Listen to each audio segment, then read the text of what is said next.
YTN 취재 결과 현대두산인프라코어 부사장이 수행기사를 가족 행사나 유흥주점 방문에 수시로 동원한 것으로 확인됐는데요.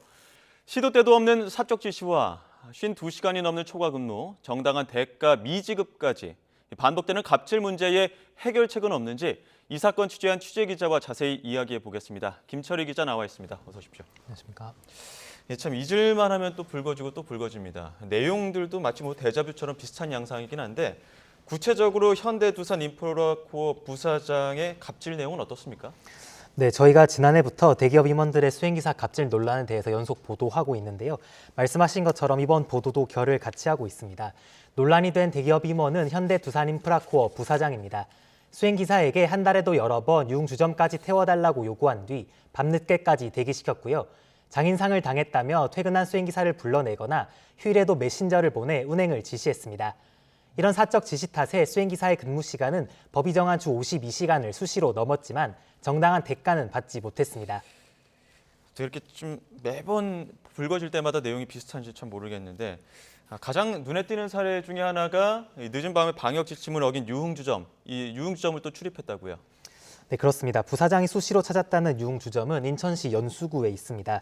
술집은 지하와 1층을 일반 음식점으로 등록한 덕에 집합 금지 기간에도 영업할 수 있었는데요. 실제로는 접객원들이 손님과 함께 술을 마셨던 것으로 확인됐습니다. 주점 관계자 이야기 직접 들어보시겠습니다. 편하게 앉아서 빠졌거든. 이삿짐 영업하는데 한 코로나 시작되고 나서 나가는 거지. 네, 문제는 부사장이 이곳을 찾을 때마다 회사 차량과 수행 기사를 동원했다는 겁니다. 평균적으로 한 달에 서너 번 이곳을 찾아 늦은 밤까지 머물렀고 그동안 수행 기사는 차 안에서 꼼짝없이 대기해야 했습니다. 예, 거의 일주일에 한 번 정도씩 또 이런 일이 있었다는 건데 사적 지시가 이뿐만이 아니었다고요? 네, 그렇습니다. 지난해 5월에는 장인상을 당했다면서 퇴근한 수행기사를 밤에 불러내기도 했는데요.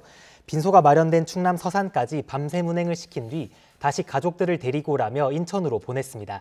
수행기사 이야기 직접 들어보시겠습니다.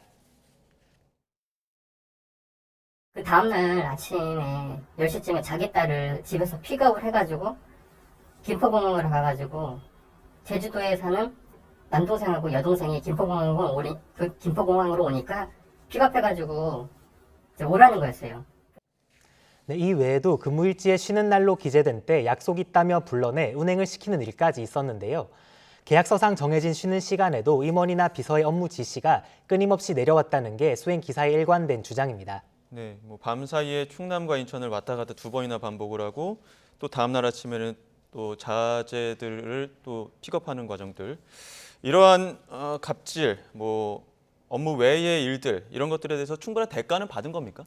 네, 그렇지가 않습니다. 근로계약서상 주 52시간의 근무 그리고 또 근무 시간 가운데 4시간이 휴게 시간으로 책정이 돼 있었고 임금도 그에 따라 책정돼 있었는데요.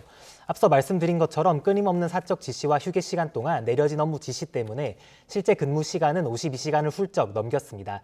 그런데도 수행기사는 초과 수당 없이 회사와 미리 약속한 금액만 받을 수 있었는데요. 이 부분 역시 직접 들어보시겠습니다. 문의만 그냥 정규직으로 바뀐 거예요. 그러니까 오히려 파견직 계약직보다도 못한 거죠. 수당 자체가 아예 없는데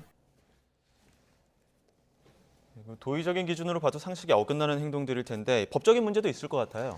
네, 우선 유흥업소 출입 등 사적 지시에 동원한 것은 직장 내 괴롭힘으로 볼 수가 있습니다. 예. 현행 근로기준법이 직장에서의 우위를 이용해 업무상 적정 범위를 넘는 일을 시키지 못하도록 하고 있기 때문입니다. 이러한 부당 지시로 인해 노동자가 고통을 받았다면 이는 직장 내 괴롭힘이 됩니다. 전문가들은 수당 미지급 부분 역시 법적 문제가 있다고 지적했습니다. 업무에 근무를 시켰기 때문에 연장근무 수당을 지급해야 되는데 지급하지 않은 것은 임금체불에 해당되고요. 그리고 이로 인해서 산재를 호소하거나 외상후 스트레스를 호소한다면 산재 신청을 받을 수 있는 산업안전보건법도 적용의 여지가 있습니다. 네, 피해를 본 수행기사 결국 회사를 떠나긴 했는데 에이 관두고 말아야지 이런 게 아니라 거의 등 떠밀려 나가듯이 나간 것 같더라고요. 네, 그런 정황이 있는데요. 부사장 수행기사를 일하던 제보자가 지난해 12월쯤에 사내에서 수행기사 처우 등 여러 문제를 적극적으로 제기를 했습니다. 그로부터 한 달여 뒤 술을 마시고 집으로 돌아가던 부사장이 돌연 보직 해임을 통보했습니다. 이후에는 회사 기숙사에서 쫓겨나 서울에서 인천까지 매일 출퇴근해야 했고 이후 무관한 자격증 취득까지 요구했다는 게 수행기사의 주장입니다. 결국 수행기사는 일을 그만뒀습니다. 예, 갑질 과정도 그렇지만 퇴사 과정도 석연치가 않아서 법적인 문제가 있을 것 같은데요. 네, 우선 수행기사 일을 하던 노동자에게 동의를 구하지 않은 채 다른 일을 맡기는 것 자체가 부당 전보와 배치에 해당한다는 게 전문가들의 지적인데요. 수행기사 스스로 퇴사하기는 했지만 이 과정에서 부당한 강요나 직장 내 괴롭힘이 있었다면 역시 법적인 문제가 되는 겁니다. 전문가 이야기 직접 들어보시겠습니다. 애초에 본인의 업무와 다른 업무로 배치를 했고 본인이 동의하지 않은 상태에서 배치를 한 것은 부당 정보에 배치에 해당되고요. 본인이 퇴사를 하고 나왔지만 이 퇴사가 강요에 의한 혹은 괴롭힘에 의한 퇴사라면 이것도 부당해고로 노동위원회의 구제 절차를 밟을 수 있습니다. 네, 마지막으로 현대두산인프라코 입장도 들어봐야 될 것 같은데 어떻습니까? 네, 우선 부사장은 입장문을 통해 수행기사에게 사적 지시를 내린 사실을 모두 인정하고 사과했습니다. 또 회사 차원에서 임원 수행기사들의 주 52시간 초과 근무 여부를 살피고 지침을 강화하겠다고 밝혔습니다. 다만 수행기사 업무에서 배제한 것에 대해서는 해당 기사가 동료들과 반복적으로 문제를 일으키는 등 업무에 부적합하다고 판단해 적법한 절차에 따라 인사조처한 거라고 해명했습니다.